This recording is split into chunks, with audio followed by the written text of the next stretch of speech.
Welcome to Business Recipe. Every business has a recipe. Here's theirs.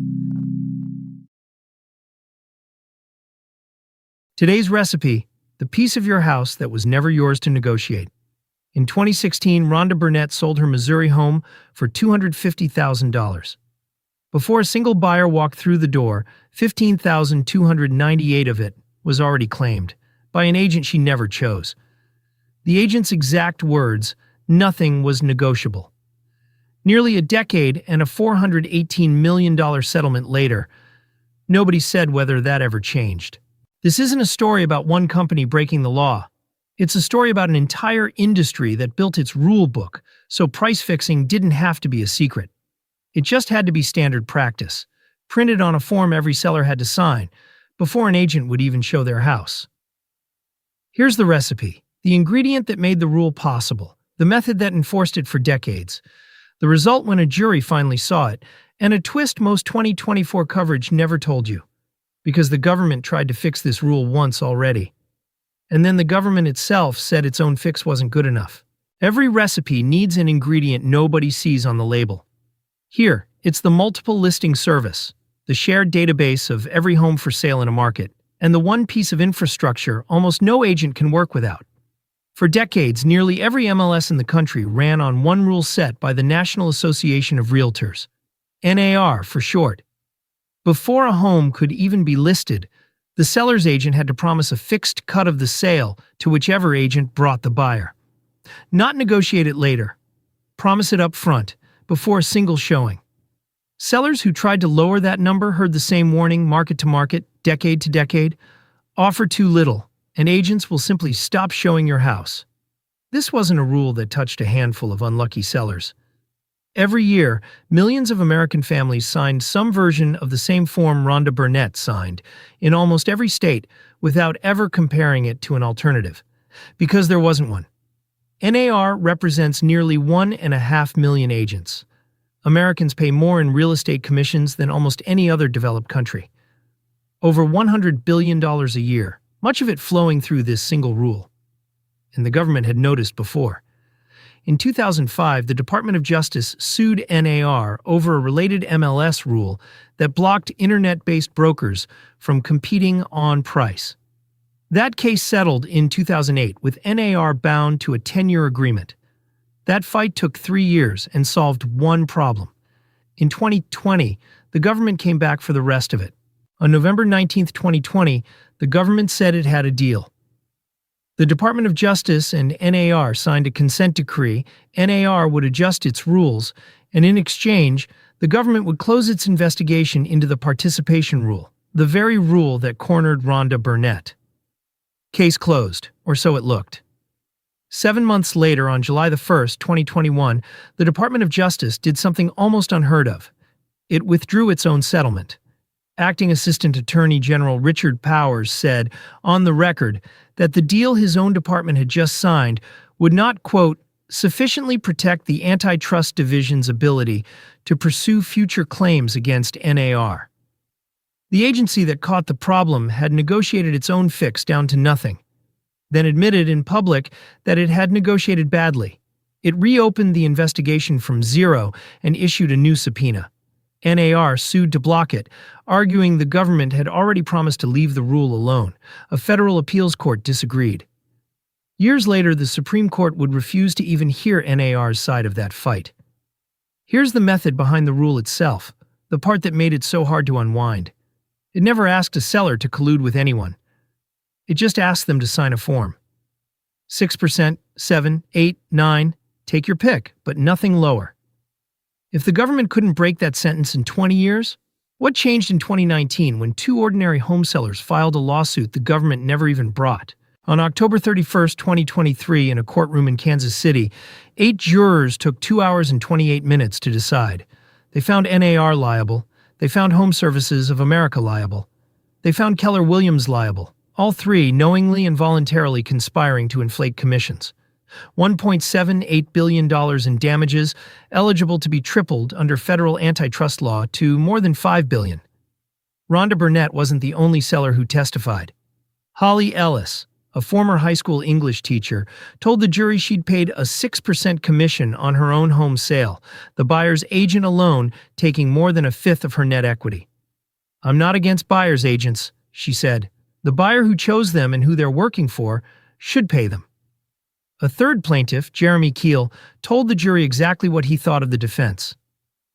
"I don't know why these corporations feel they need to hide from juries, but they're not going to be able to hide from this one." Two brokerages, Remax and Anywhere, had already paid a combined $138 million just to avoid finding out what a jury would say. HomeServices tried the opposite, appealing all the way to the Supreme Court to erase the verdict itself. It lost, then paid $250 million 11 days later, the last one standing.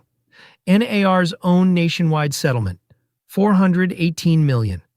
Added up, and the industry has now paid out $934 million.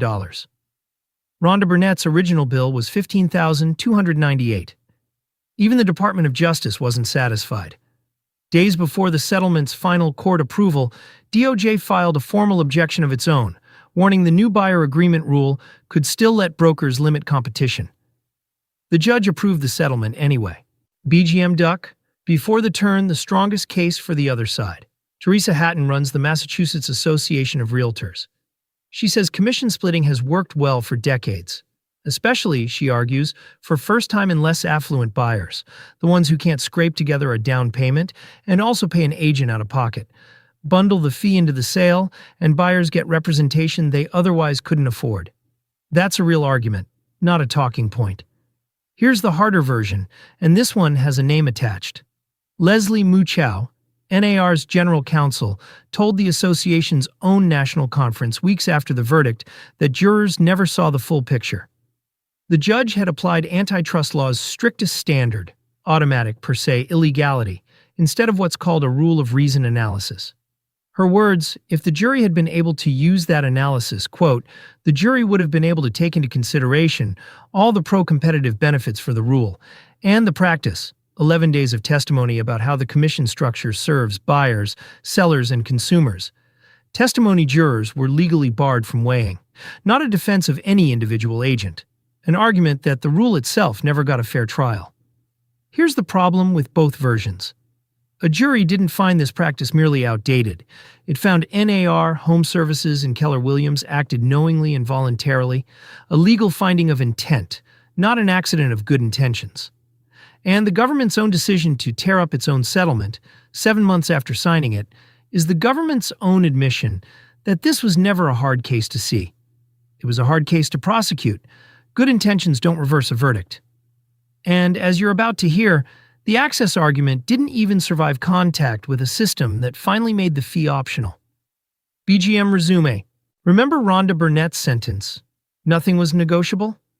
Hold on to it. Rewind 3 months. On August 17, 2024, the new rules had already taken effect.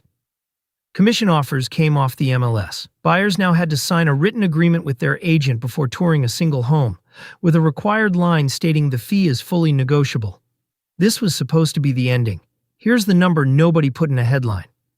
In the third quarter of 2024, the quarter the new rules began, the average buyer's agent commission fell to 2.36%, the lowest it would go.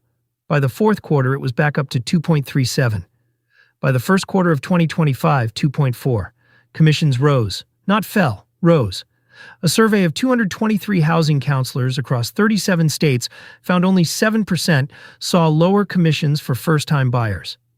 2/3 said their clients never, rarely, or only sometimes even try to negotiate. So researchers went further. In late 2025, a consumer group called 281 Real Buyers Agents across the country, posing as home buyers. 95% still quoted 2.5% to 3%. 2/3 of agents readily lowered their rate for a seller. For a buyer negotiating that same rate down, the agent's most common reason for saying no was almost word for word what Rhonda Burnett heard in 2016. It discourages buyers' agents from showing the house. Nearly a decade. One jury verdict. $934 million in settlements. And the exact same sentence. This is exactly why this channel exists. To find the sentence still standing after the headline says the story is over. If that's useful to you, subscribe. There's a reason the sentence survived. The rule didn't ban the leverage, it just banned the paperwork. So the industry built a new room with no paperwork at all. Since late 2024, a growing share of homes never touched the public listing service, marketed instead through private exclusive networks, one of them launched by Compass, a company that had already agreed to pay $57.5 million to settle its own commission lawsuit. NAR itself, the defendant, created a new listing category in March 2025 that lets agents hide a home from the public MLS entirely. They didn't end the cartel, they just took it off the record. 3 signs this pattern shows up far beyond real estate. Sign 1.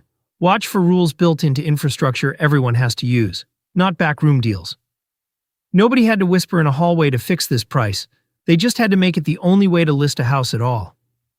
The more mandatory something looks, the less anyone questions whether it's actually a choice. Sign 2. Watch what enforcement actually targets. For 20 years, the government chased the rule on paper, a form, a policy, a consent decree, while the underlying leverage, the threat that a lower offer gets your house unshown, never once came under direct attack. The Department of Justice said as much itself, in writing, days before the settlement was approved, and got overruled anyway. Sign 3. Watch what happens when something becomes technically negotiable. A rule that makes a price optional without changing who holds the leverage in the room doesn't lower the price. It just moves the negotiation somewhere you can't audit it. That's the story of 2025 in 5 words. Fully negotiable, still not moving. You weren't watching a company get caught. You were watching an industry get caught and adjust. Rhonda Burnett testified about the case in October 2023, not as a crusader, just as a seller who wanted to know why a stranger got to negotiate against her with her own money. The Department of Justice's investigation into NAR, the one it reopened after admitting its first deal was too weak, is still open today. The appeal over the settlement is still moving through the courts, and most of the people appealing it aren't NAR. They're sellers who think even the $418 million settlement wasn't enough. Nobody had to meet in a back room? They just had to build the room into the paperwork. Hollee Ellis, the teacher who testified beside her, put it simplest. Pay the agent who actually works for you. Nearly a decade later, the industry still hasn't figured out how to let you. If this is the kind of mechanism you want explained before the headline catches up, subscribe to Business Recipe. Next time, the government agency that caught a company lying to it and paid the company anyway. Today's recipe complete. So, what business should we crack open next? Drop the company name in the comments. We read them. If you want more case studies like this one, subscribe. New recipe every Tuesday.